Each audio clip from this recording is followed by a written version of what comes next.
Grabar. Ok. Muy buenas tardes o buenas noches. Ya son las 6 de la tarde del día 19 de enero del 2024. Reciban todos una cordial bienvenida a esta clase donde vamos a trabajar con nuestra tercera etapa, que la hemos denominado las columnas.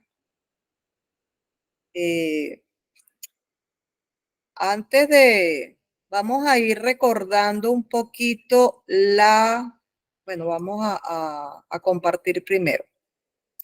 Compartir la pantalla.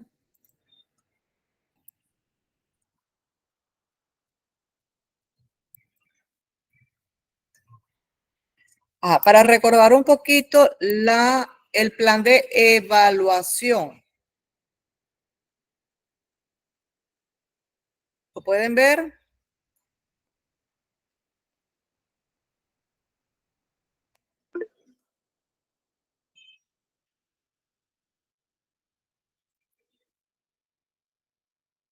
Ok, tengo que, porque no me permite, tengo una sola pantalla y tengo que, si pueden por favor contestar a alguien que tenga el micrófono.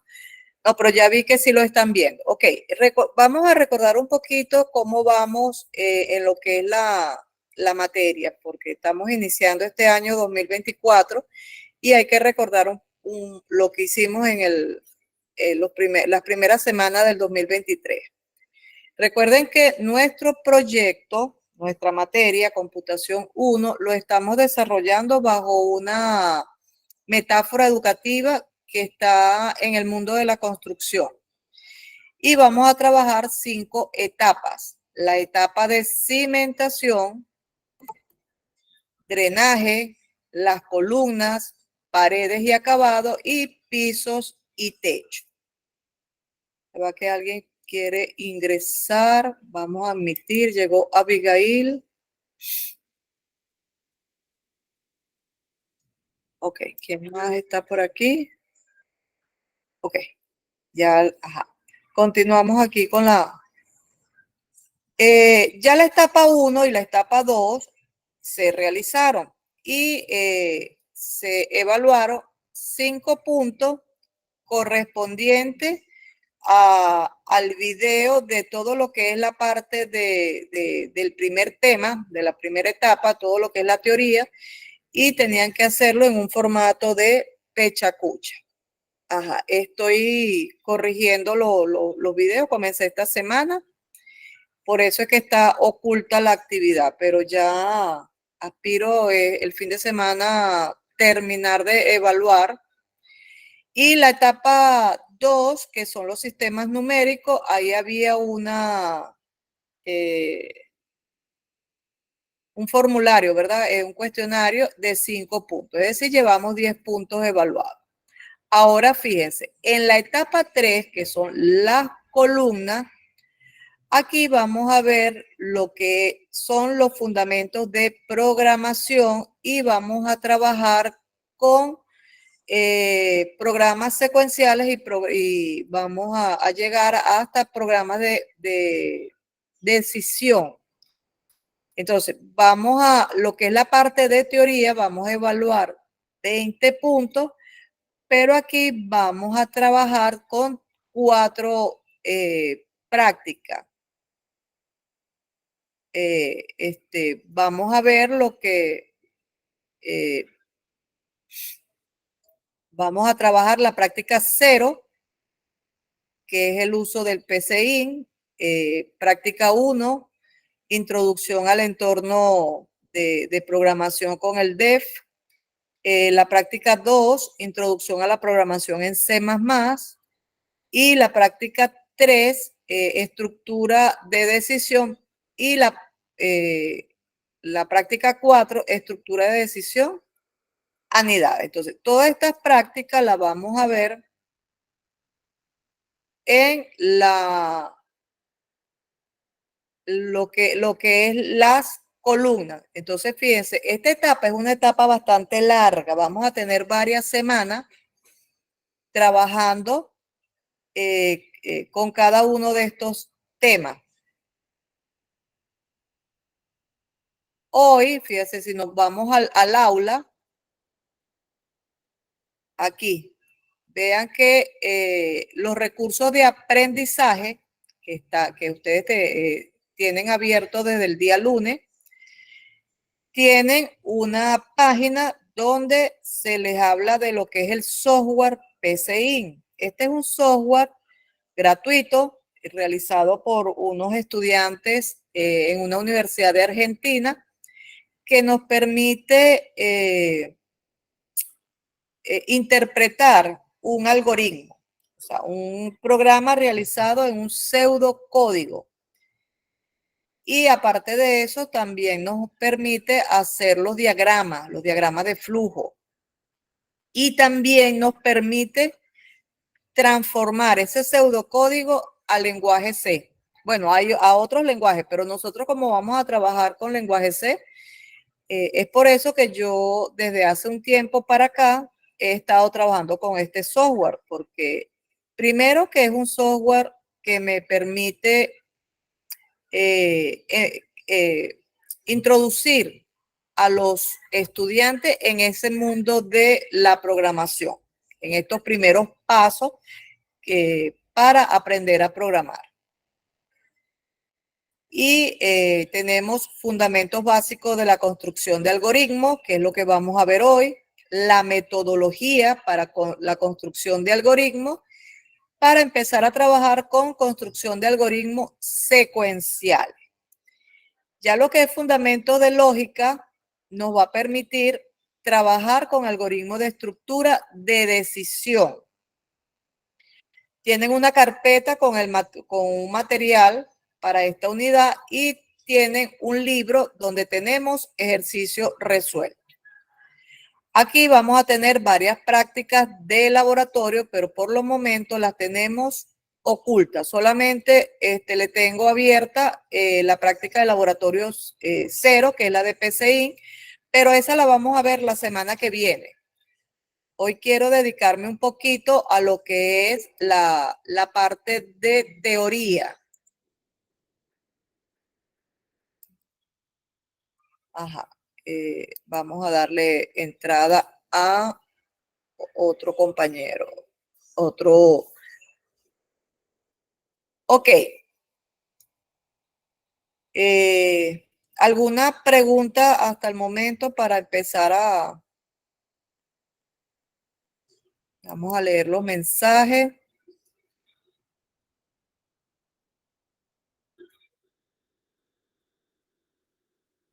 ¿Alguna pregunta? Luis Velázquez dice que no. Ok, vamos entonces a dar inicio a lo que es la parte de teoría.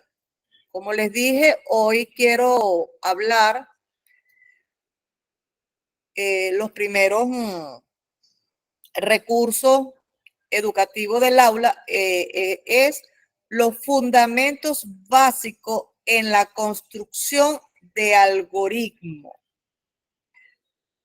Y lo primero que vamos a hacer es definir qué es un algoritmo.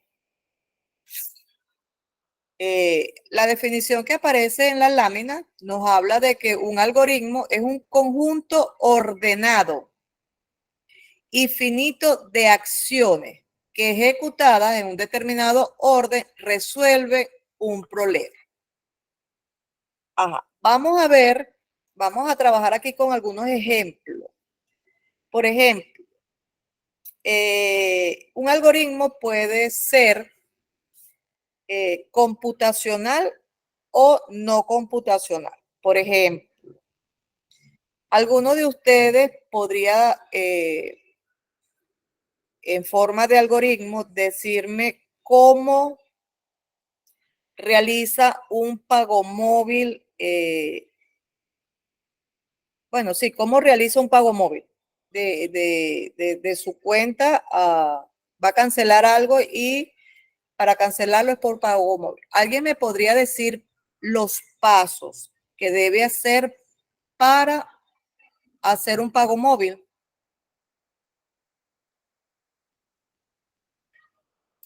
Alguien que se atreva, algún...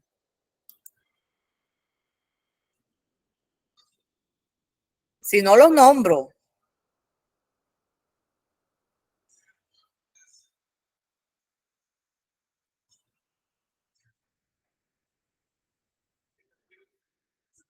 Diego.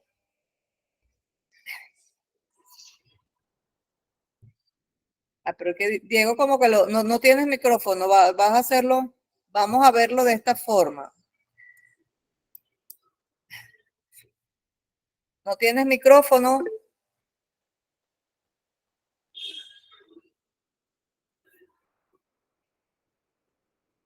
Ok, Abigail me tiene la mano levantada porque Diego creo que no tiene micrófono y lo está resolviendo. Mientras Diego lo resuelve por mensaje, vamos a darle la palabra a Abigail. Abigail, ¿cómo sería un algoritmo para hacer un pago móvil? Debemos entrar al banco y debemos de seleccionar el banco, el número de cédula y el número de teléfono del destinatario. Y finalmente colocar el monto que se va a pagar. Ajá. Entramos al banco, o sea, paso número 1, entramos al banco, ¿verdad? Sí, profe. Ajá. Paso número 2. Seleccionamos el banco. Paso número 3, ¿Cuál colocamos la banco? cédula, Paso número 2, seleccionamos cuál después el banco. número de teléfono, el banco. Número 3, la cédula. Número 4, debemos colocar el número de teléfono de la persona a la que vamos a pagar y finalmente colocar el monto que se va a cancelar. Ajá. Fíjate que el paso 2 hay como una pequeña duda ahí, porque tú dices que seleccionamos el banco. Ajá. Fíjate que cada plataforma bancaria, por ejemplo, Banco Venezuela, Banesco, qué sé yo, Bancaribe, bueno, eh, cada plataforma tiene, o sea, lo primero que deberíamos hacer es buscar dentro de la dentro del banco, el servicio de pago móvil. ¿Ok? Entonces, tú dices, Ok, profe. como paso 2, buscar el banco. Y por eso era que yo te hacía la pregunta, porque recuerden que para que vayan teniendo idea de lo que es un algoritmo. Un algoritmo es una secuencia de pasos finitos. O sea, finito quiere decir que tiene un principio y tiene un fin determinado. No se queda así como que en un loop, en un ciclo, pues, que nunca termina. Y el fin de ese algoritmo es resolver un problema. Mi problema sería que no sé hacer un pago móvil. Entonces, yo necesito un algoritmo que me explique o me indique cómo hacer el pago móvil. Ajá. Entonces, en el paso 2, que me estás diciendo, me deja así como que no, o sea, ¿cómo fue que dijiste? Selecciona el banco. Ajá, estoy en la plataforma, entré en el banco. Ajá, selecciona el banco. Ahí me quedo yo fly, o sea, ¿cuál banco voy a seleccionar? Ahí, fíjate que ahí hay como ciertas dudas. Vamos a leer aquí el que nos envía Diego. Ajá. No, no fue Diego. Diego dijo pensando como una computadora. El que respondió fue Luis Velázquez. Dice, entrar al banco, poner los datos de cuenta, buscar a la persona, copiar sus datos en caso de no tenerla agregada, colocar el pago, enviar, tomar evidencia del pago. Ok, igualmente, fíjense que aquí hay como cierta,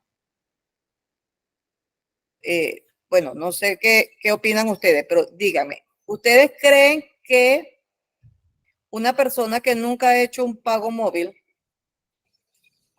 con estos pasos, ¿los puede hacer?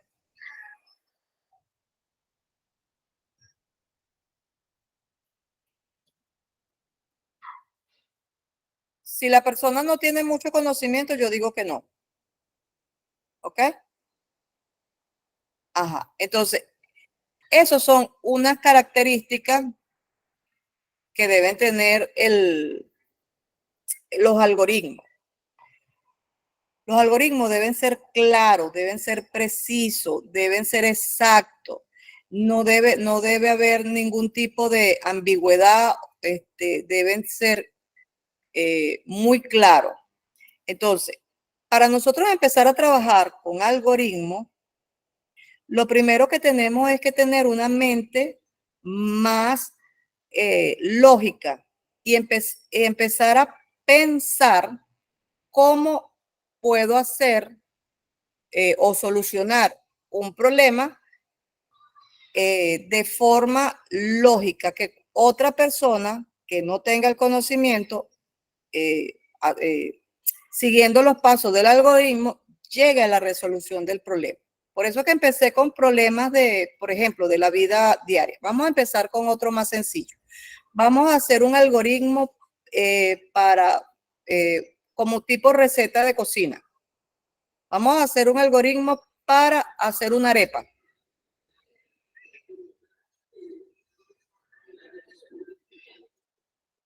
¿Quién me puede hacer un algoritmo para preparar una rica arepa?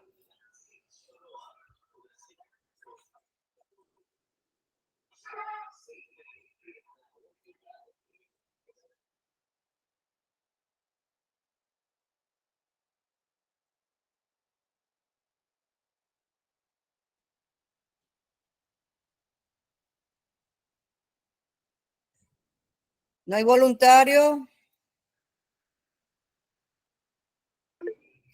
Ajá, Luis, levantaste, vamos a darle la palabra a Luis. Pero tú tienes un micrófono o...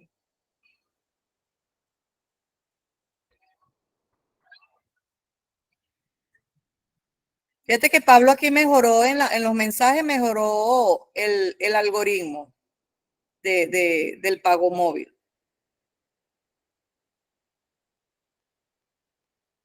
Wow, nunca has hecho un pago móvil. Está bien, Pablo, nunca. Ajá, Luis, te cedo la palabra.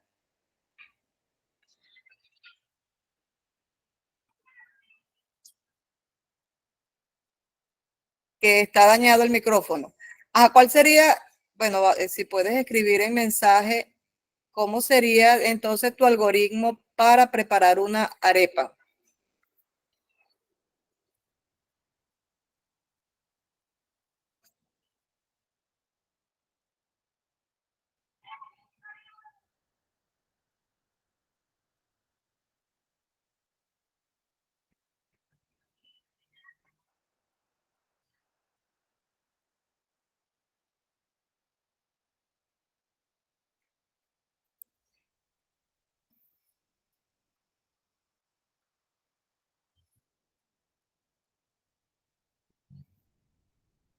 Luis, pero danos una señal, si estás escribiendo,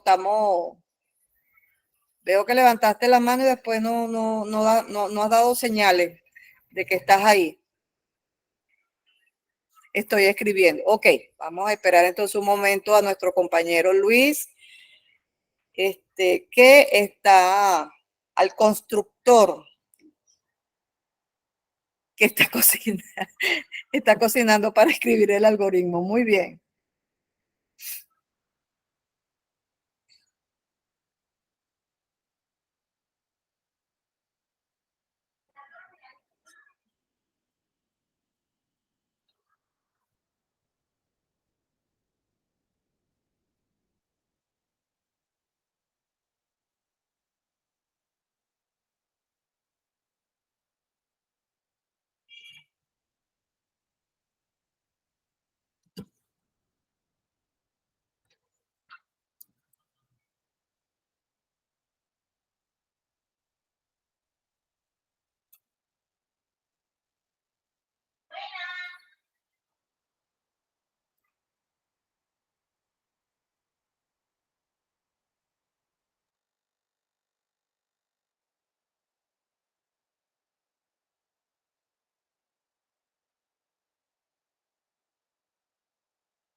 De verdad que Luis está cocinando las arepas, está tardando demasiado para hacer esas arepas.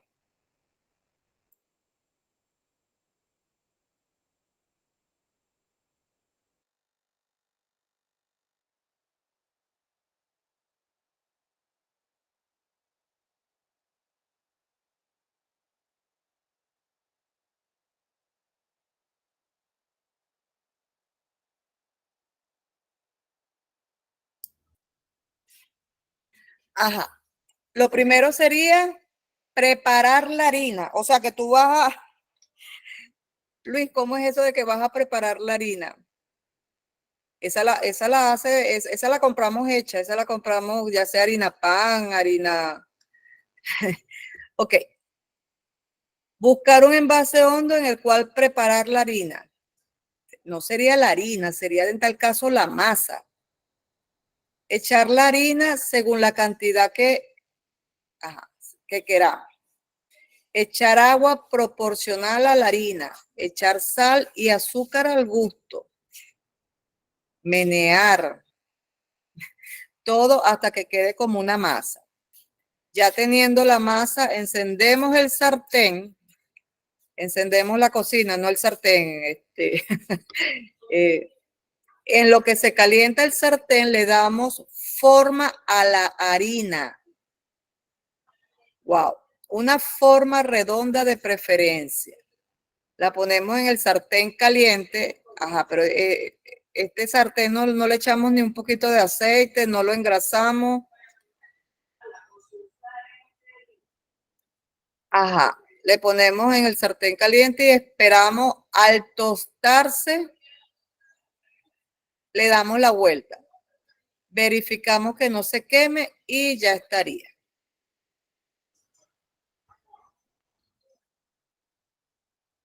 Lo único que faltaría sería prepararla con lo que, bueno, no prepararla, rellenarla.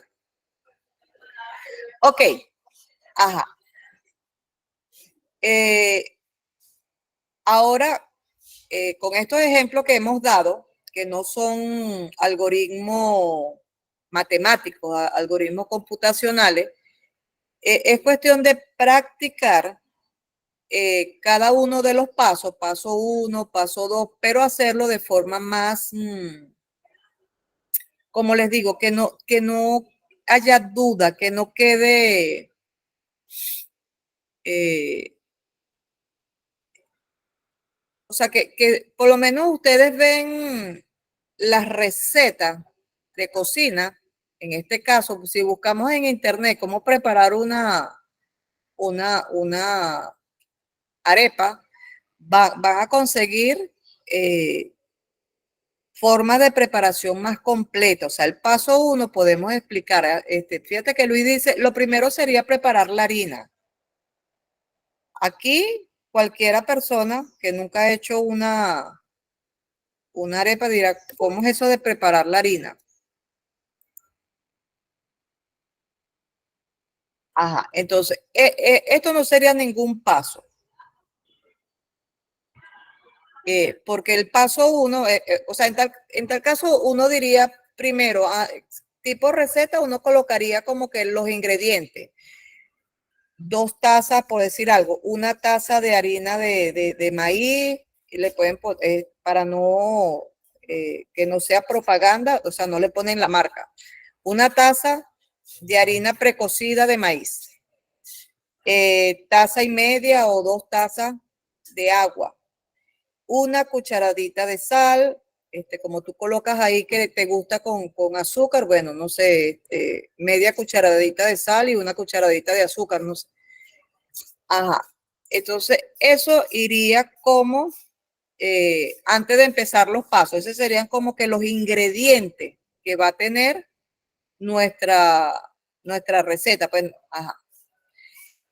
Y después sí comenzaría. El paso número 1 sería colocar en un bol, ¿cómo lo pusiste tú? Aquí, en un envase hondo, la taza de harina. ¿Ok? Ajá. Eh, eh, Fíjate que entonces este otro, echar la harina según la cantidad que queramos, o sea, ya aquí hay ambigüedad, porque aquí la persona diría, ajá, pero yo quiero hacer una arepa, ¿cuánta harina debo utilizar? Entonces hay que hacer como más preciso, ¿ok? Si vas a hacer una arepa, o vas a hacer dos arepas, o vas a hacer cuatro arepas, tu algoritmo debe decir, algoritmo para hacer dos arepas, cuatro arepas, una arepa. Entonces, las cantidades deben ser exactas, que no haya duda. Si me, si me explico en lo que sería. Ajá, Pablo Jiménez hace la pregunta. ¿Un algoritmo sería como la receta para realizar un código? Mira, un algoritmo son los pasos que se deben seguir para resolver un problema. El problema ahorita que estamos presentando no es computacional, no es matemático, no se puede llevar a una computadora, pero sí podemos elaborar un algoritmo para que cualquier persona que nunca haya realizado una arepa, haya preparado una arepa, la pueda hacer. ¿Ok? Ustedes no ven que las recetas de cocina explican de tal manera que una persona que siga la receta puede preparar la comida, el alimento, el plato que diga la receta. Uno de ustedes decía que nunca había hecho un pago móvil. Bueno, el algoritmo del pago móvil tiene que permitir que una persona que nunca ha hecho un pago móvil, con ese algoritmo pueda hacerlo.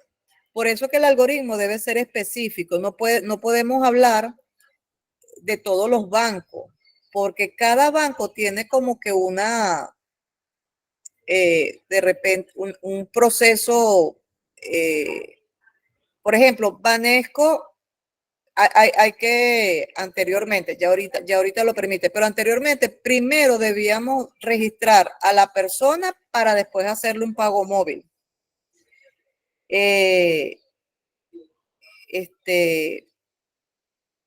Cada banco tiene su forma de hacer el pago móvil. Hay algunos bancos que tú debes descargar la aplicación en el celular.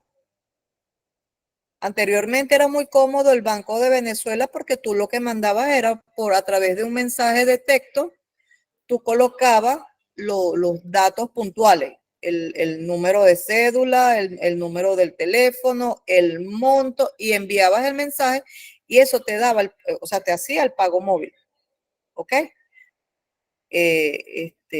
Pero ahora el Banco Venezuela tiene una aplicación que se instala en el teléfono para hacer el pago móvil. O entras a la plataforma, busca la pestaña de pago y dentro de pago busca donde dice enviar pago. Ahí tiene varias opciones. Tienes afiliar, busca la de enviar pago y puedes tener dos opciones. Una es que en el directorio tengas a la persona registrada, la puedes buscar y te van a salir los datos y solamente tendrías que colocar el monto. Pero si la persona no está registrada, tú tendrías entonces que rellenar los datos que te aparecen ahí, que son el banco, la cédula, el, el número de teléfono y el monto. Y una vez que tú le des enviar, te va a pedir el método de autenticación. Generalmente es un código que te va a llegar al celular. Entonces, si la persona no está registrada, colocas el número del código y de esa manera tú puedes hacer el pago móvil. ¿Ok? Es bueno que empiecen a practicar para que puedan tener una lógica, empiecen a practicar con algoritmos, por ejemplo, ¿cuál sería la rutina de ustedes para bañarse? cuál sería la rutina o el algoritmo para llegar a la UNESCO desde su casa hasta la universidad. Un algoritmo, por ejemplo, para cambiar un bombillo, un algoritmo para cambiar un caucho, no sé, cualquier actividad de la cotidiana, podríamos ir preparando algoritmos. Pero en esta materia, en computación 1, nosotros vamos a trabajar es con algoritmos que puedan ser traducidos a un lenguaje de programación, o sea, que sean computacionales. Eso es lo que vamos a trabajar en esta materia. Vamos a volver a compartir aquí la pantalla y vamos a continuar con la definición. O sea, vean que ahora de repente pueden entender más el concepto de algoritmo. Un algoritmo entonces son una serie de acciones o pasos que deben ejecutarse en un determinado orden para resolver un problema. Eso es lo que es un algoritmo. Les hablaba de las características. Todo algoritmo debe cumplir con estas características. Primero, deben ser precisos. ¿Qué quiere decir eso? Que cada instrucción debe indicar claramente lo que se tiene que hacer. Por eso le hacía mucho hincapié en que hay, de los que presentaron los algoritmos, bueno, que de por sí los felicito porque tuvieron, o sea, tuvieron la participación. Cada instrucción debe ser clara. No debe haber ningún tipo de duda qué es lo que se va a hacer en esa instrucción. Otra característica es que deben estar bien definidos. ¿Qué quiere decir eso? Que si tú agarras el algoritmo y lo ejecutas, ¿verdad? No vas a tener, no vas a tener duda. Y el resultado siempre debe ser el mismo. No puede haber ambigüedades. No pueden producir resultados diferentes. No puede ser que lo ejecute la primera vez y me dé un resultado, lo ejecuto una segunda vez, me da otro resultado diferente. Entonces, por eso es que debe estar bien definido. Cuando le hablaba de los algoritmos de la arepa, no puede haber un algoritmo, o sea, coloca la cantidad necesaria de harina. No, pero ¿cómo sé yo cuál es la cantidad necesaria? O sea, debe ser específico, debe ser algo exacto. O sea, una taza, 2 tazas, una cucharada, 1 litro, 1 kilo de harina. O sea, X debe ser bien claro. Y otra de las características que debe ser finito. Todo algoritmo debe tener unos pasos limitados, un principio y un fin. ¿Ok? Esas son las características principales de un algoritmo. Como nosotros vamos a trabajar con algoritmos computacionales, vamos a trabajar con lo que son los datos. Los datos son los insumos que va a tener un algoritmo. Entonces, un dato es cualquier objeto. Un objeto puede ser un número, un nombre, una fecha. ¿Ok? Eso es un dato. Un objeto o un elemento que tenga información.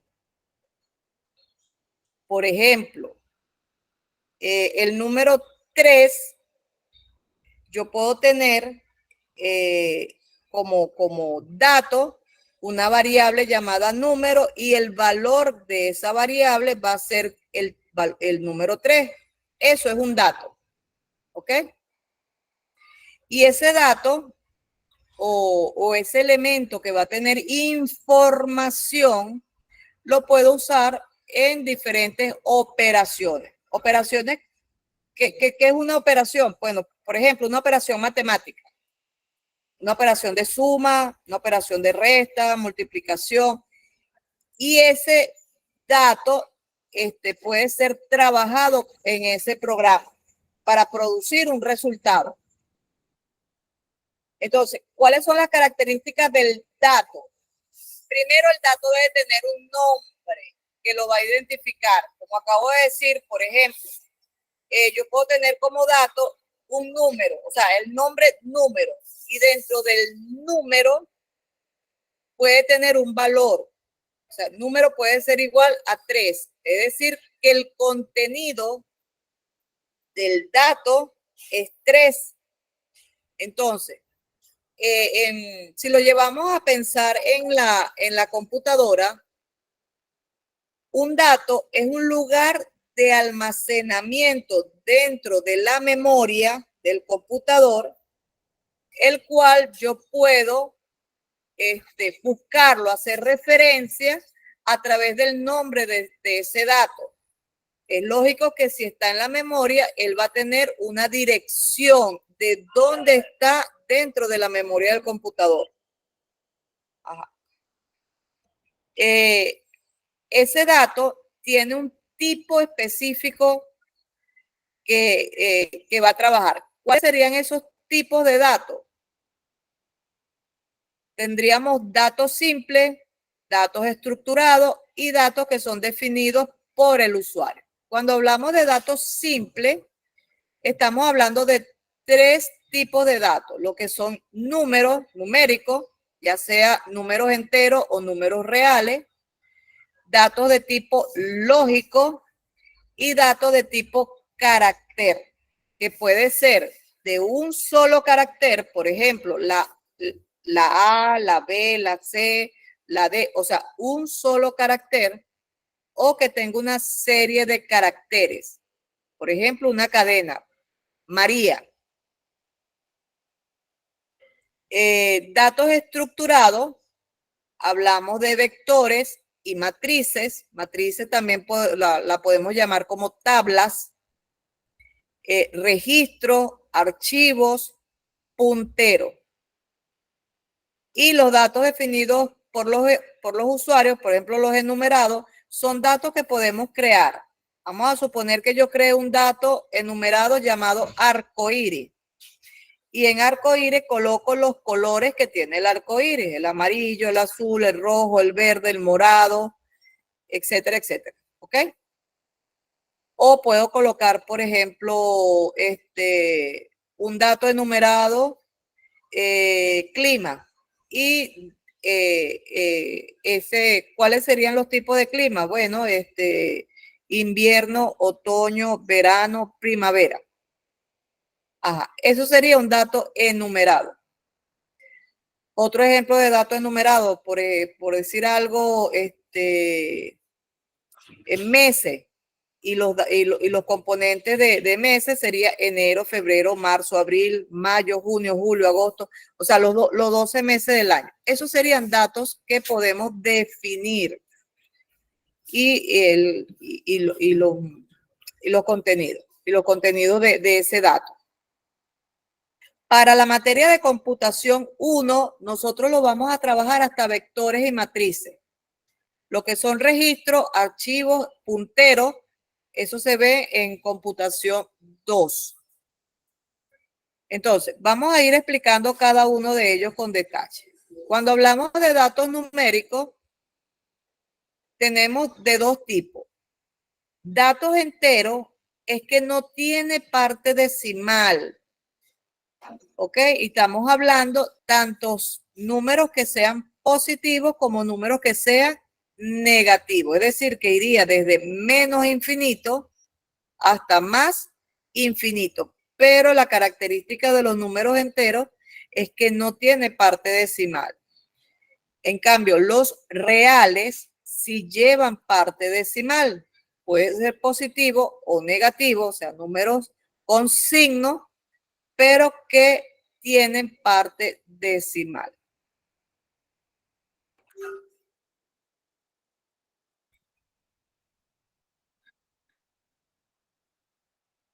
Cuando hablamos de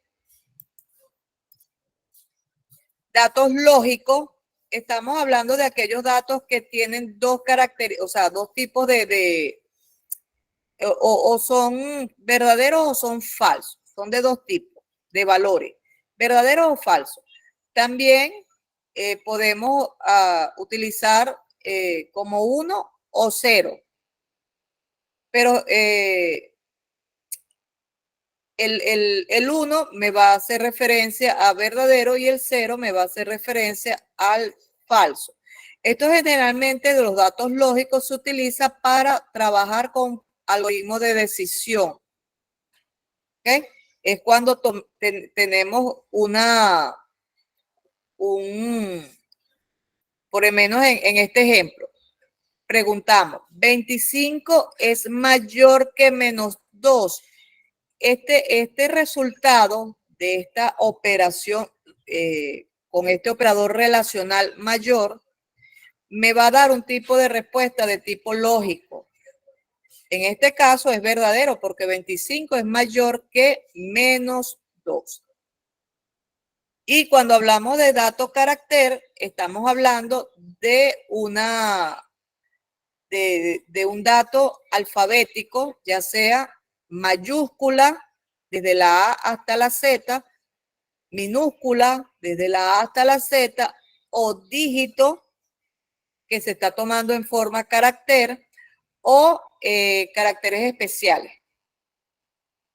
Cuando nosotros trabajamos con dato carácter, tienen que estar especificados entre comillas. Fíjense que aquí el 5 está entre comillas simples porque estamos trabajando un dato que es entero, que es numérico, pero lo estamos trabajando de tipo carácter. La letra A mayúscula la estamos es un dato carácter. El asterisco, que es un carácter especial. Ajá. Cuando hablamos de cadena de caracteres es porque tiene una secuencia válida de caracteres. Por ejemplo, un nombre, José Luis. Entonces, fíjense que aquí el dato va entre comillas, no es comillas, comillas. Y el dato carácter va entre comillas simple o lo que también se denomina apóstrofe. Fíjense que aquí 2020 va entre comillas. Cuando hablamos de datos estructurados, estamos hablando de vectores o de tablas. Estamos hablando de registro, de archivos, de punteros, etc. Como les dije, aquí en computación 1 solamente llegamos hasta vectores y matrices. Todo lo demás pertenece a computación 2. Y cuando hablamos de datos definidos por el usuario, son aquellos que es un conjunto de datos que conserva un orden. Tienen un sucesor y un predecesor. Y están definidos en la cabecera de los programas. Por ejemplo, aquí estamos definiendo un tipo de dato enumerado llamado arcoíris con los colores del arcoíris: blanco, amarillo, rojo, verde, azul, violeta y gris. Hablamos de que un dato debe llevar un nombre. Ese nombre es lo que nosotros definimos como identificador. Ese identificador puede ser cualquier nombre que se le dé a la variable, a la función, al programa, ¿ok? Y debe ser un identificador válido. ¿Qué quiere decir que sea válido? Fíjense, por ejemplo, las reglas en lenguaje C++ para un identificador válido. El primero es que sea una secuencia de letras, dígitos o caracteres el caracteres especiales. En este caso solamente se acepta el carácter de subrayado. Ajá. La secuencia de caracteres puede ser mayúscula o minúscula. Pueden ser dígitos y ustedes los pueden combinar. Pero otra de las reglas es que el primer carácter debe ser siempre o una letra o el carácter de subrayado. No puede comenzar con dígitos. No puede contener un identificador, no puede contener espacios en blanco, ni puede tener caracteres especiales como el asterisco, el punto y coma, el punto, los dos puntos, el signo más, el signo menos. El único carácter especial permitido es el subrayado. Tienen que tener cuidado de que una letra mayúscula es diferente a una letra minúscula. Si ustedes tienen una variable con letra mayúscula, por ejemplo, nombre, todo en mayúscula, es diferente a un identificador nombre, pero en minúscula. ¿Ok?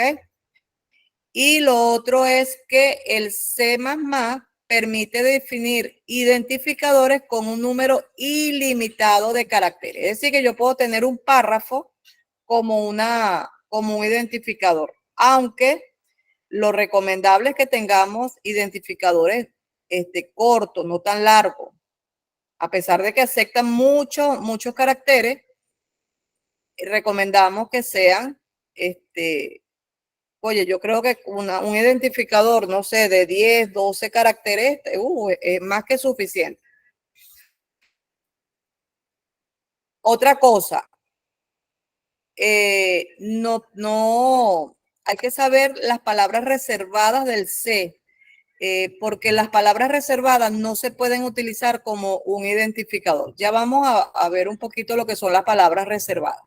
Pero en este cuadro tenemos nombres de identificadores que son válidos y nombres que son, que no son válidos. ¿Ok? Aquí, para que no sea solamente mi persona la que hable, me van a, por ejemplo, el identificador NUN es válido, pero uno NUN no es válido. ¿Quién me dice por qué este identificador no es válido? Porque tiene un número antes y no puede haber dígitos, sino letras o el subrayado.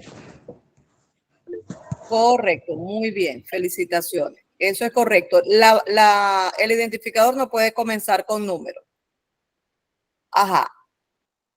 Un identificador válido, nombre. Aquí, primer nombre no es válido. ¿Por qué?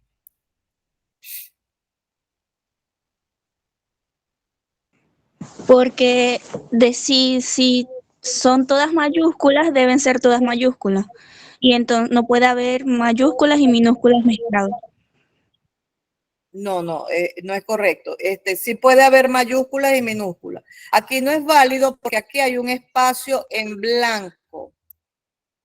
Y recuerden que una de las reglas es que no, o sea, los identificadores no pueden llevar espacios en blanco.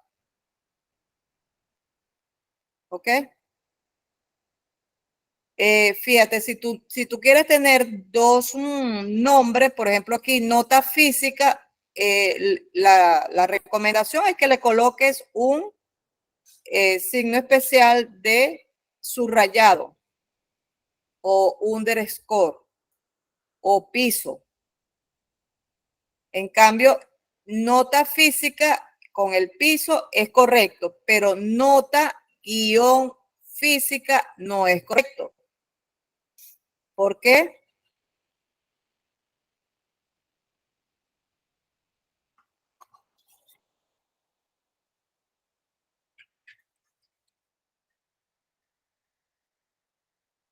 Porque nota física esta no es válida.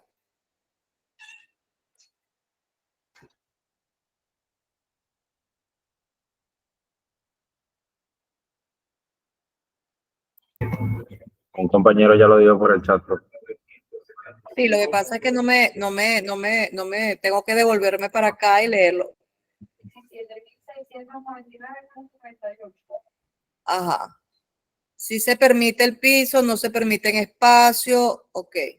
Bueno, la respuesta es porque este carácter especial no, es un carácter especial y no está permitido. Ajá, edad, fíjense que aquí edad comienza con mayúscula y después minúscula, eso no hay problema, ustedes pueden mezclar, igual que aquí nun, lleva mayúscula y minúscula, eso no tiene problema. Ok, igual que le pueden interceder números, por ejemplo, A2, B2, esa es una variable válida. Esta no es válida porque aquí hay un espacio en blanco. Edad límite no es válido porque hay un espacio en blanco. Ajá, la variable CI es válida, pero C.I. no es válida porque hay un carácter especial. ¿Ok?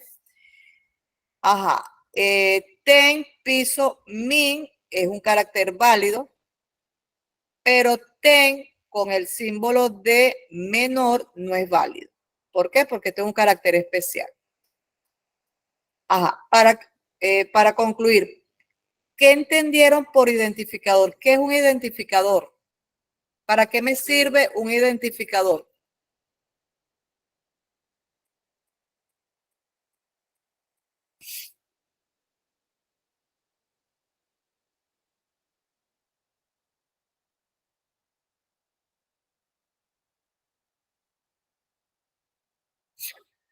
¿Contestaron por el chat o? A ver. No contestaron. Bueno, un identificador me permite nombrar, por ejemplo, un dato, una función del programa, me permite darle un nombre al programa, ¿ok? Eso es un identificador. Cuando yo voy a crear un algoritmo, yo debo darle nombre al algoritmo. Entonces debo tener un identificador válido para ese algoritmo. Si yo voy a declarar una variable, por ejemplo, estas podrían ser variables que voy a trabajar en un algoritmo. Este num podría ser una variable de tipo entero. Nombre podría ser una variable que podría ser de tipo cadena de caracteres. Nota física podría ser una variable que me permita almacenar números reales. Por ejemplo, una nota del primer parcial, de la nota de física del primer parcial. Ajá. Y puede ser real porque me va a permitir guardar números con decimales. Edad puede ser una variable de tipo entero. Cédula de identidad puede ser una variable numérica que almacene, bueno, que imagínense, almacene de millones. La cédula de identidad ahorita debe, no sé, me imagino que ya debe ir por los 40 millones. Habría que preguntar a los que están sacando cédula, que están a ver por cuánto vamos. Temperatura mínima, esta podría ser un identificador para almacenar una variable numérica de tipo real. Por ejemplo, una temperatura mínima, no sé, 36.7. Tenmin sería el nombre de la variable y 36.7 sería el contenido que se va a almacenar en esa variable. Y el tipo de la variable sería real. Entonces, vean, o sea, es muy importante que ustedes aprendan o entiendan que un dato es un espacio que se reserva en la memoria del computador y lleva varios elementos. Un elemento es el nombre, que sería el identificador, que debe ser un identificador válido. Otro elemento sería la dirección asociada, o sea, dónde está almacenada dentro de la memoria. Y lo otro sería el tipo de dato que se puede almacenar en esa variable, en ese dato. Y el contenido, que sería el valor almacenado. ¿Ok? Son varias cosas que tienen que ir identificando cuando hablamos de un dato.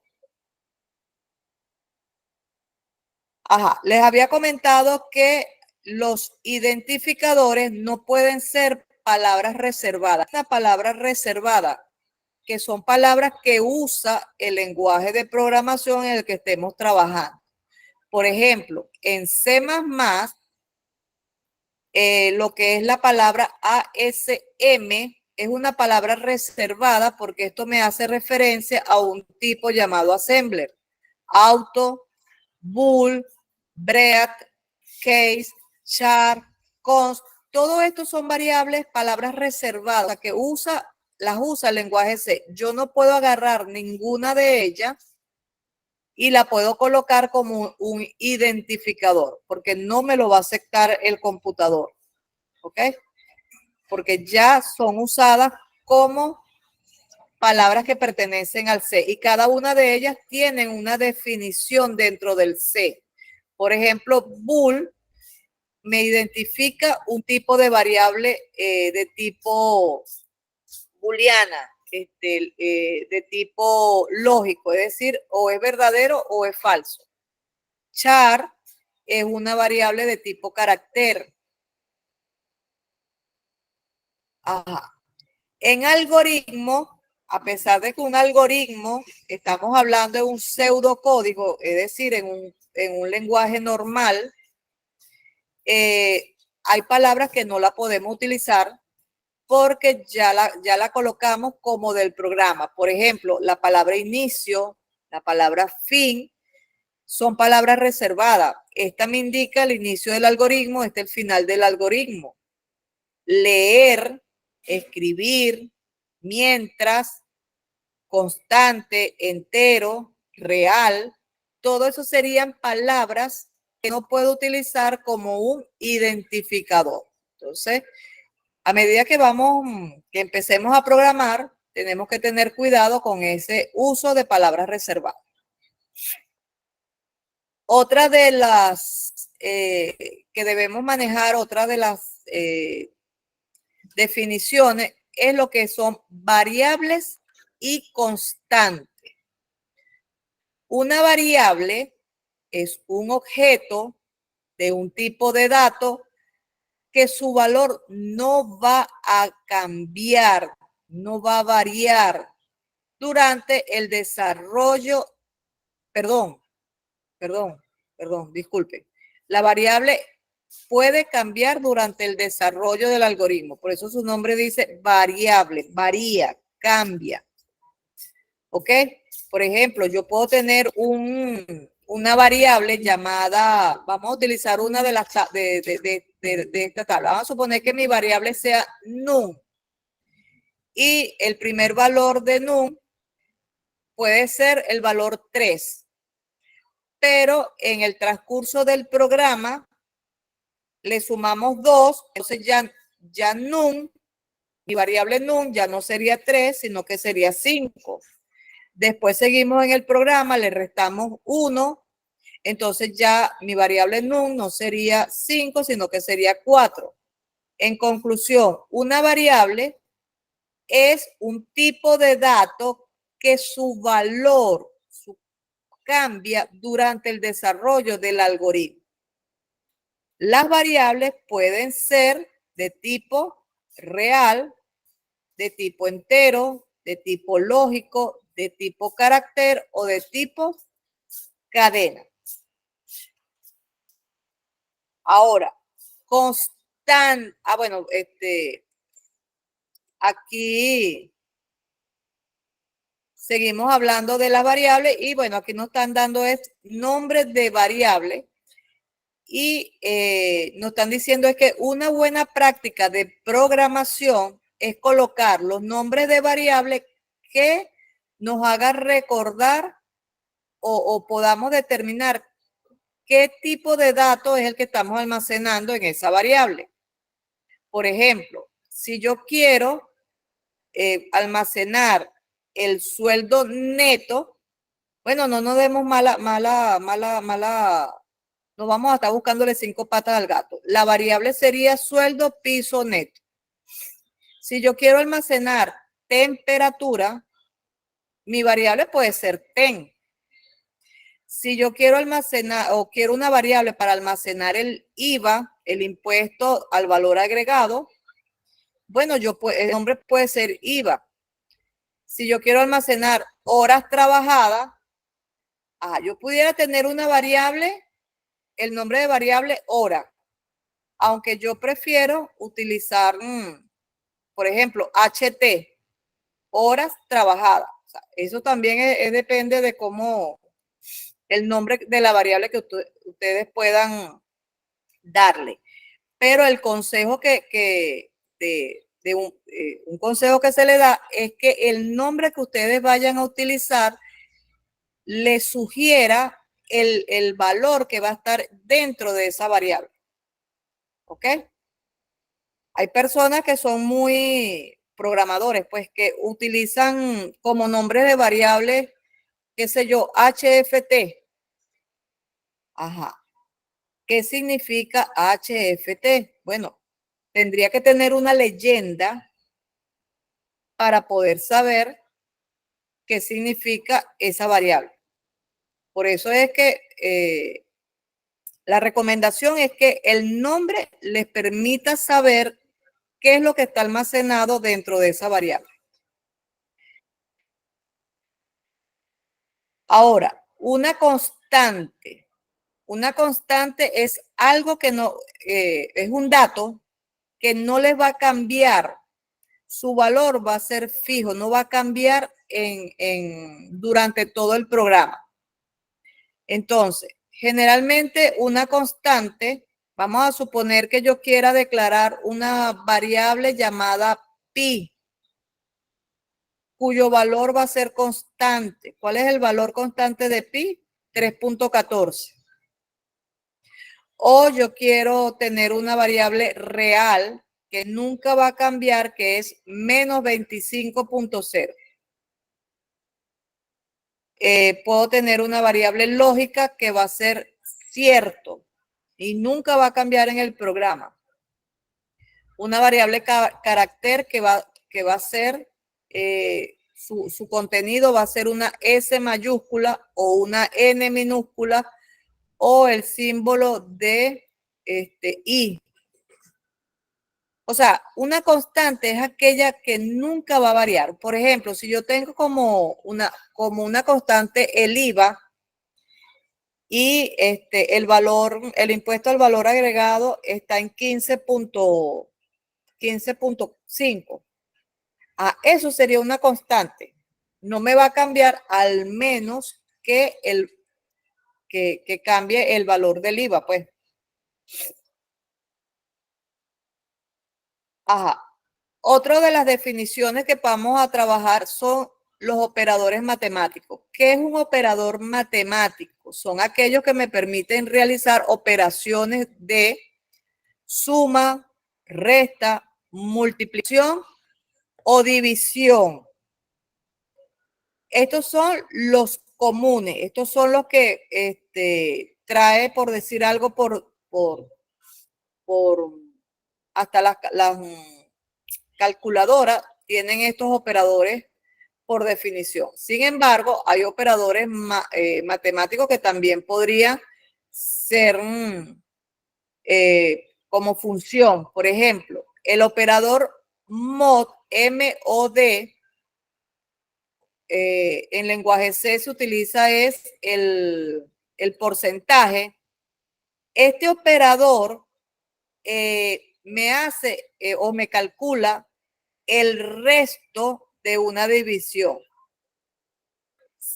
Aquí tenemos un ejemplo. Si yo llego y divido 5 entre 2, sería el resto de esa división sería 1. ¿Ok? 5 entre 2, cabe a 2. 2 por 2, 4. Al 5, 1. El resto es 1. Eso es lo que hace el mod. Mod sería en pseudocódigo y porcentaje sería en C++.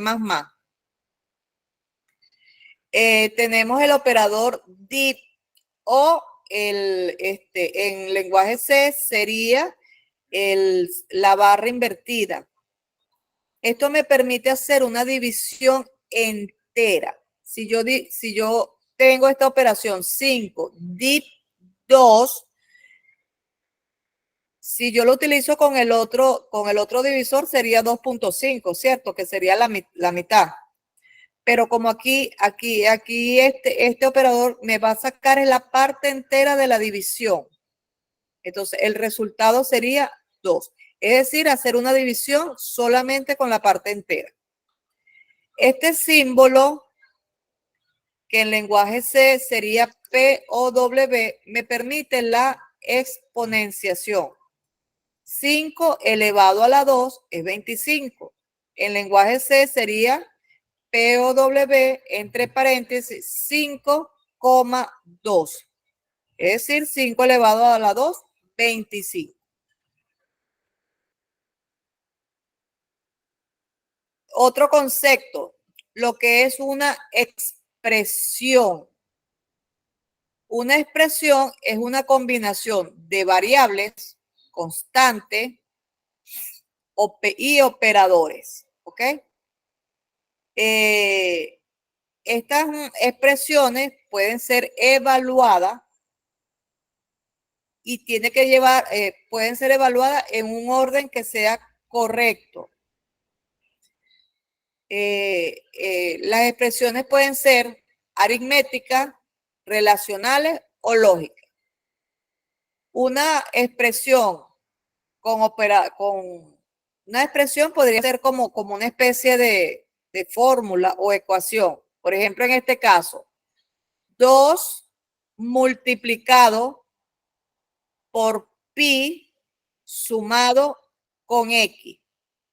Fíjense, 2 es un valor constante. Pi sería una variable que en este caso es una constante que su valor es 3,1417. Y x es una variable. Y asterisco y el símbolo de más son operadores aritméticos. El evaluar esta expresión debe cumplir una regla. Si no se cumple, fíjense que los resultados pueden ser diferentes. Para eso tenemos que saber, fíjense en este caso, tenemos que saber la prioridad de las operaciones matemáticas. Aquí tenemos una expresión, 2 sumado con 5 multiplicado por 3 sumado con 2. Fíjense que aquí no hay uso de paréntesis ni nada. Entonces, puede ser que dependiendo cómo yo tome esta expresión, me va a dar resultado diferente. Fíjense el primer caso. Si yo sumo primero 2 más 5, que me estaría dando 7, lo multiplico por 3, que me daría 21, y le sumo 2, el resultado sería 23. Ahora, si yo sumo, caso 2, sumo 2 más 5, que es 7, ¿verdad? Y sumo 3 más 2, que es 5, y el resultado lo multiplico, es decir, 7 por 5, fíjense que me da 35. Fíjense que el caso 1 da 23, caso 2 da 35. El caso 3 podría ser que yo el 2 le voy a sumar 5 multiplicado por 3, que daría 15, y después 2 le sumo 15 y le sumo 2. Si lo hago, me da 2 más 15, 17 más 2, 19. Vean que haciéndolo de forma diferente, vean los resultados. Ahora, ¿cuál sería el valor, el resultado verdadero en esta expresión? No puede ser que de 3 resultados diferentes. La calculadora te va a dar uno solo. Y ese resultado tiene que ser aplicando la prioridad de las operaciones. Y eso es algo universal. Si usted no le coloca paréntesis, sino que la coloca así, el resultado, aplicando la prioridad, sería el caso número 3. ¿Por qué? Porque el operador multiplicación tiene mayor prioridad que el operador de suma. Vamos a ver aquí la tabla. Fíjense que cada operador tiene un orden que va de mayor a menor, es decir, quién tiene mayor prioridad y quién tiene la menor prioridad.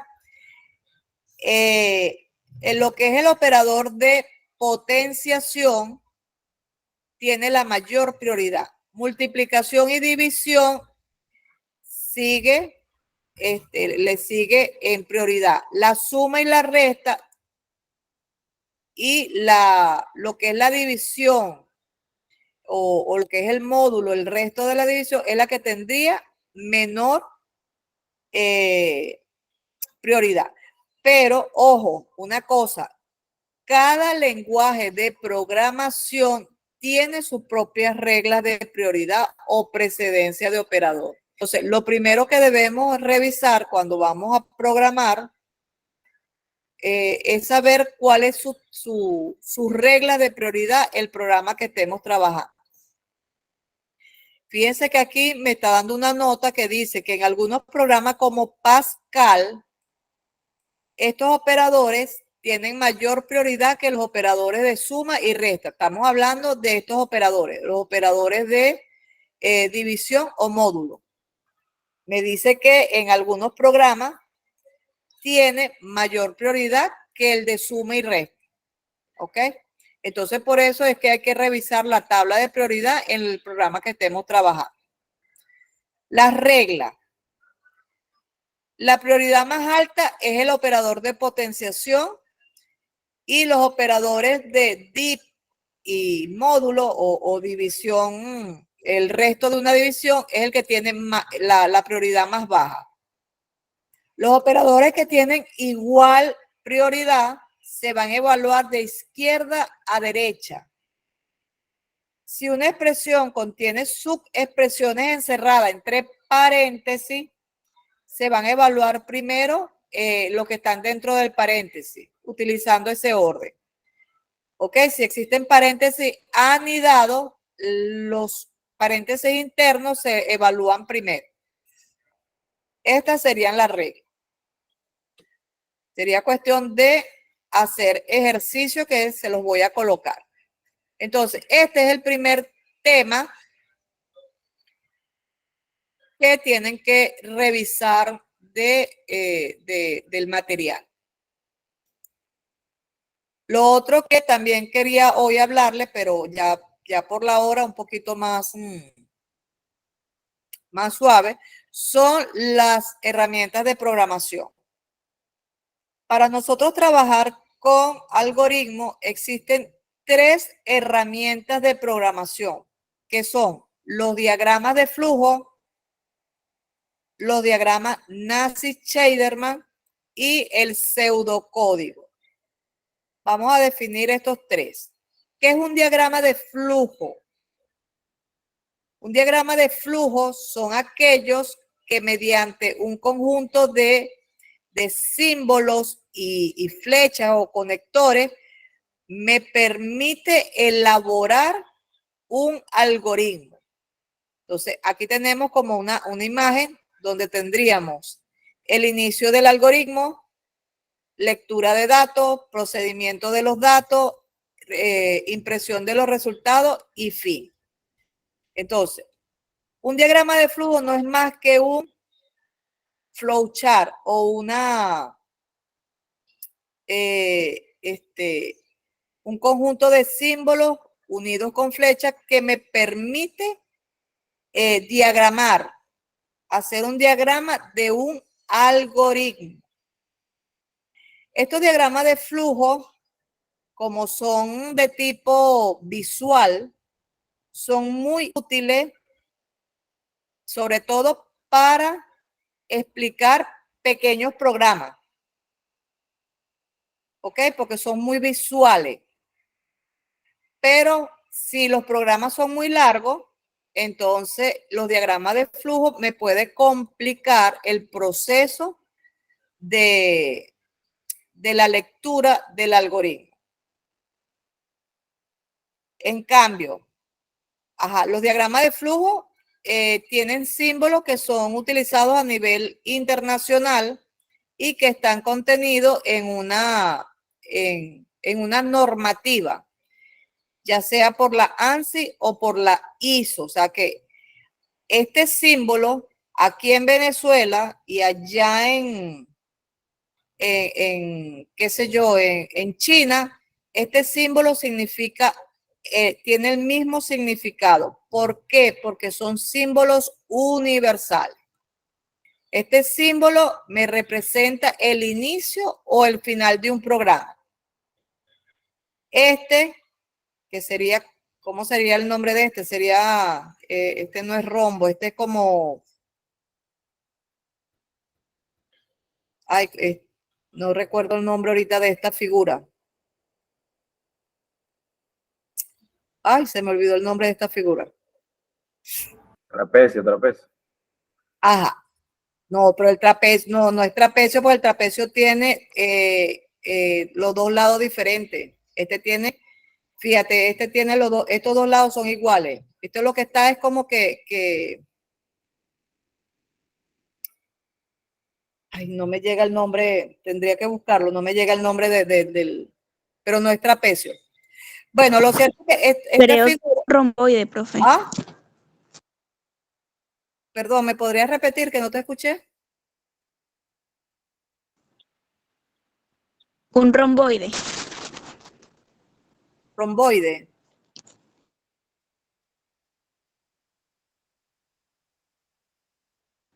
Ajá, ¿me escucha? Pero tengo cierta duda. Un romboide, dices tú. No sé, no me suena. Sí, creo que es un romboide. Yo no creo. Bueno, ahorita lo buscamos vamos a googlearlo. Lo cierto es que este símbolo me representa o una entrada o una salida de datos. ¿Qué quiere decir entrada? Cuando yo leo un dato por teclado para introducirlo en el computador.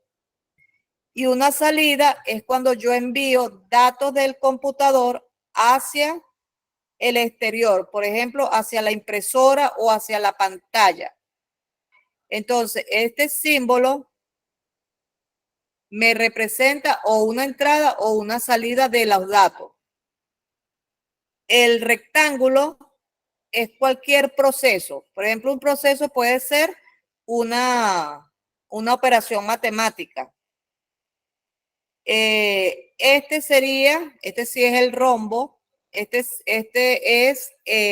representa una operación lógica o de decisión. Dependiendo de la evaluación que se obtenga aquí, puede ser que tome el camino de verdadero o tome el camino de falso.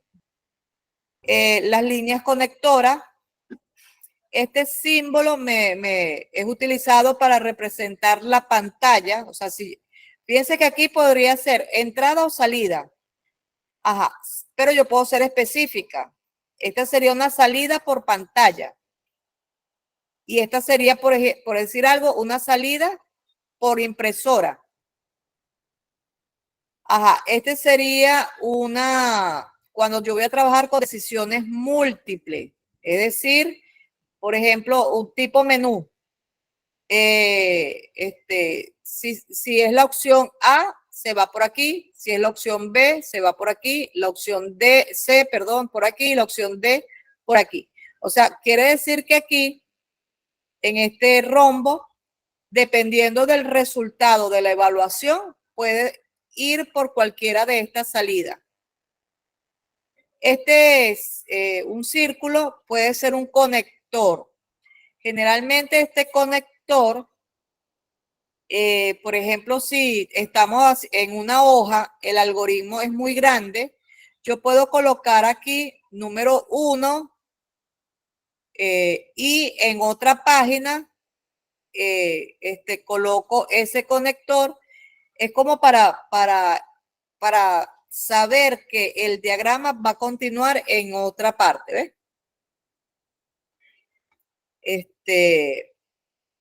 Generalmente cuando un diagrama de flujo ocupa varias páginas. Tenemos la flecha que me indica hacia dónde va el flujo de datos. Si va hacia la derecha, si va hacia arriba, si va hacia abajo o va hacia la izquierda.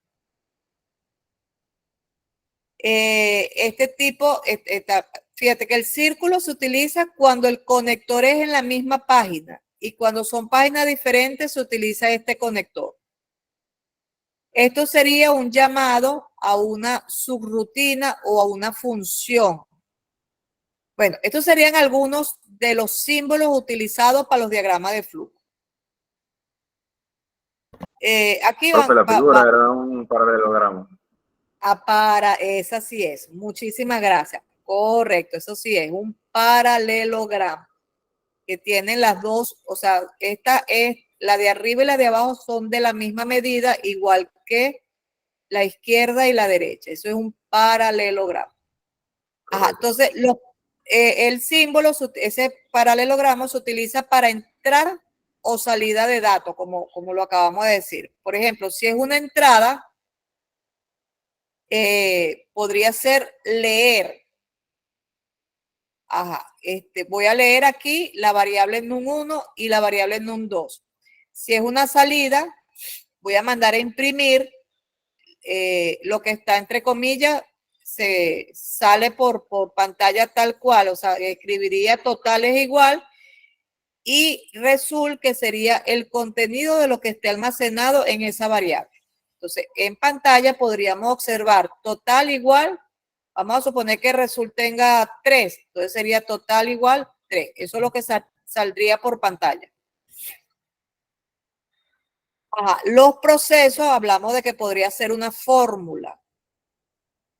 Fíjense que aquí podríamos decir que result, la variable result va a ser igual a la suma de la variable num1 más la variable num2. O en este caso le estamos asignando directamente a la variable suma el valor 0. Tenemos decisión. La decisión es una operación lógica que dependiendo del resultado de evaluar, por ejemplo, en este caso vamos a evaluar esto sería un operador relacional, este es el igual. Evaluamos el valor de nota. Si el valor de nota es igual a lo que contiene la variable N1, si es igual, se iría por la parte de verdadero. Si no es igual, se va por la parte de falso. Aquí podemos observar en este diagrama, podemos observar el uso de conectores dentro, por ejemplo, el círculo se utiliza dentro de una misma página, ¿ves? Aquí, si la variable es cierto, la vamos a redirigir hacia este lugar. Fíjense que entonces aquí coloco el conector, ¿ves? Ese sería el uso de los conectores. En cambio, si es para página diferente, fíjense que aquí tendríamos el otro que es como tiene como un triángulo o una punta. Esto es porque este conector va hacia otra página. ¿Ok? Conectores fuera de la página. Y estos serían conectores de bifurcación dentro de la misma página.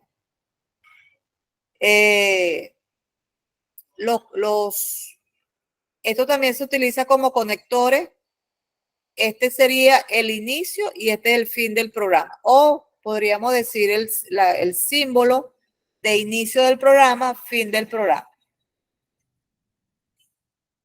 ¿Cuáles son las reglas para los diagramas de flujo? Los diagramas de flujo se deben escribir desde arriba hacia abajo y de izquierda a derecha. Todos los símbolos deben estar unidos con flecha que me van a indicar cómo va a fluir la información, si es de arriba a abajo o es de izquierda a derecha. Las líneas de flujo nunca deben ser diagonales ni deben estar cruzadas. En caso de que se puedan cruzar, entonces debemos utilizar conectores. ¿Ok? El escrito dentro de un símbolo debe ser legible y preciso. Todos los símbolos de decisión pueden tener más de una línea de flujo. Fíjense que los símbolos de decisión pueden ser verdadero o falso o pueden ser decisiones múltiples. Ajá, no debe quedar ninguna línea de flujo sin conectar. Los símbolos pueden tener más de una línea de entrada a excepción del símbolo final. Los otros diagramas que vamos a ver es el que se conoce como diagramas NS o Nash-Scheiderman, que es por la persona, dándole honor a la persona que le dio nombre a estos diagramas. Estos diagramas son más como para llevar un orden dentro de una, o sea, no son simbólicos, sino es como para ir guardándolo como especie de cajitas y de esta manera ir ordenando el programa. ¿Ok? Cuando son instrucciones secuenciales, simplemente se van colocando en rectángulo. Este símbolo es cuando vamos a hacer un ciclo. Este me representa el mientras y este es el repetir hasta. Este es el símbolo de condicional. Verdadero iría aquí y el falso iría aquí. O sea, aquí iría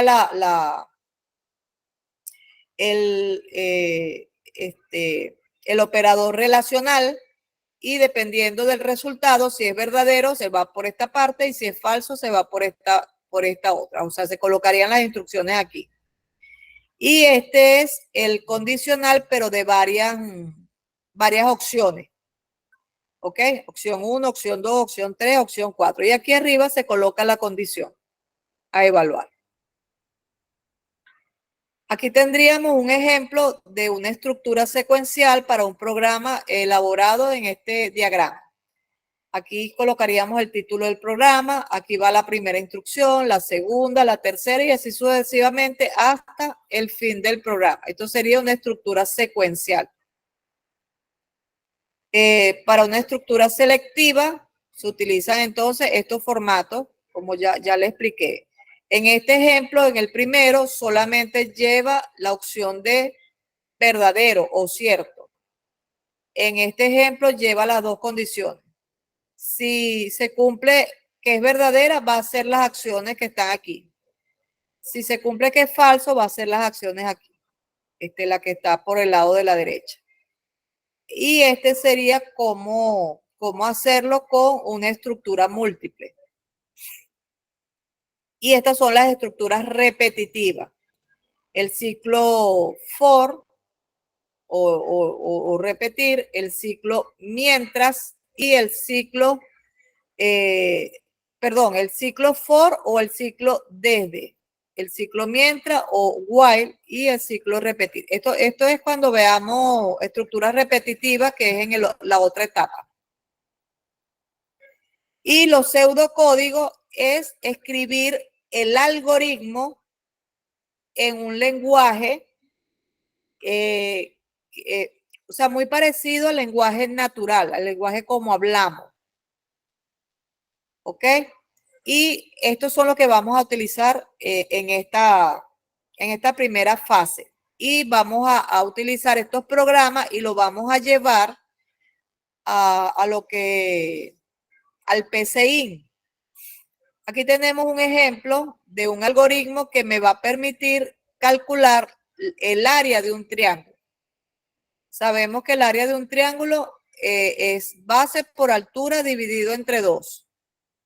Entonces, fíjense este pseudocódigo. Tenemos el inicio del programa.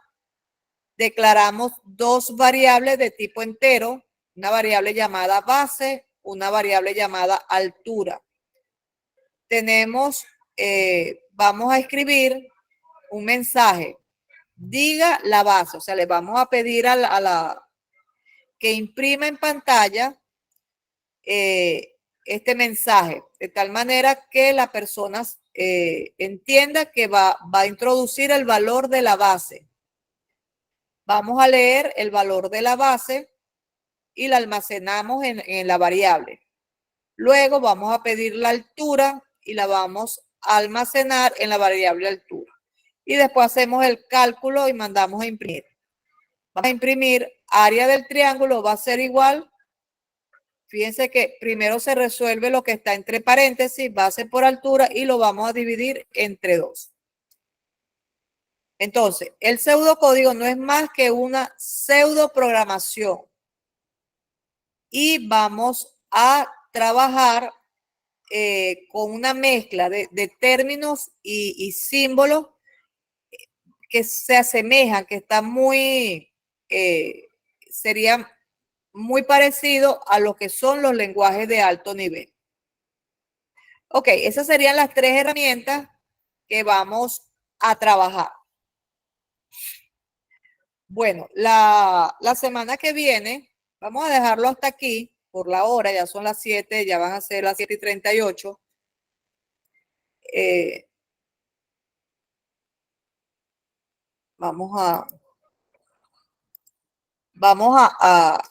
Pero la semana que viene vamos a tener 2 clases, una el martes y otra el viernes, ¿ok?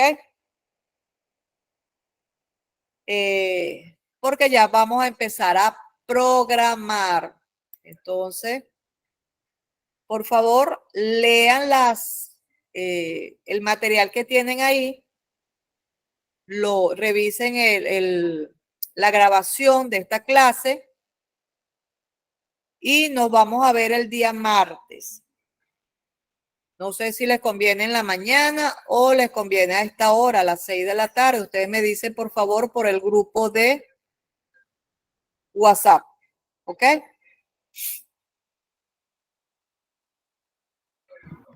Excelente, profe, fino. Ok, entonces el martes continuamos. Voy a traerle ejercicios de la parte de lo que son las prioridades de los operadores. Vamos a hacer algunos de ellos. Declaración de variables. Y vamos a empezar. Bueno, primero tendría que darle la teoría de lo que es la metodología. Eso lo vamos a ver. Eso también lo tienen ahí en el curso. La metodología que vamos a utilizar. Y empezamos a hacer ejercicios de programación, ejercicios pequeños, por ejemplo, como el que vimos ahorita de cálculo del área de un triángulo. Más que todo, ejercicios con pequeñas fórmulas. ¿Ok?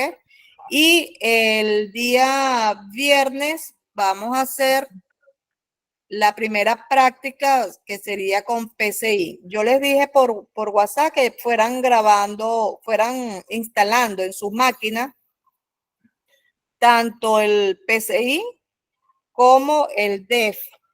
¿Ya lo hicieron? Sí, sí. Ok. Entonces el viernes hacemos la práctica del PCI y el martes seguimos con la teoría y el viernes con la primera práctica. Excelente, profe. Bueno, los quiero mucho, Dios les bendiga, cuídense, manténganse sanos, nos vemos entonces el martes. Ya va, el segundo programa, el D es, ajá, Ustedes ahí en herramientas pueden, o lo googlean. Vamos a trabajar con el DEF, B pequeña, ay, ¿cómo es que es? La bimental. O B de vaca.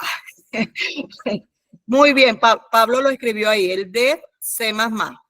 Lo descargan y lo tienen en su computadora, igual el PCI. Porque ya vamos a empezar a programar, a hacer pequeños algoritmos. Bueno, cuídense. Excelente, profe. Hasta luego, buenas noches. Buenas noches. Voy a dejar de grabar. Vamos aquí, gestionar la grabación.